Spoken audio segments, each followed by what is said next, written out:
বিড়ালকে ভালোবাসবেন।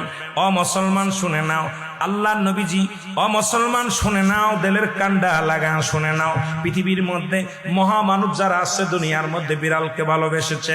এই বিড়াল একটা গৃহপালিত পশুর মধ্যে পড়ে যায়, এটা এত প্রভুভক্ত হয়, এত মুসলমান শুনে নাও। বিড়ালটাকে অত্যন্ত মায়া করবেন। বিড়ালটা যদি দোয়া করেন, বিড়ালটাকে বিনা কারণে কোনো বিষ দিয়ে মারবেন না, কোনো কিছু দিয়ে মারবেন না।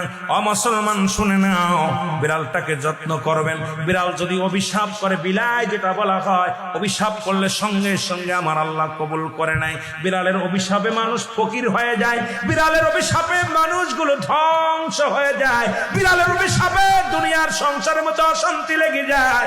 বিড়ালকে ভালোবাসলে, ও মুসলমান শুনে নেও, এই বিলাইকে ভালোবাসলে, বিলাই যদি দোয়া করে, বিলার দোয়ায় আল্লাহ দরবারে অনেক ফায়দা লুটতে পারবেন। জোরে জোরে চিল্লায় বলা যাবে না মারহাবা। এখানেও নবী বিড়ালকে ভালোবাসতেন। এখনো মক্কা মদিনা অসংখ্য বিড়াল আছে যারা মদিনায় গেছেন হজ করতেন। আমাদের সভাপতি সাহেবও গেছে।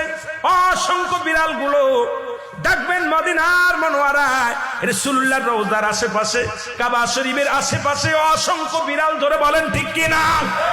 এত সুন্দর বিড়াল যারা মক্কা মদিনায় দেখে আসছেন তাদের কাছে জিগাইবেন বিড়াল আছে কিনা। আছে। এই বিলাইদেরকে ভালোবাসবেন, বিলাইকে অভিশাপ দিবেন।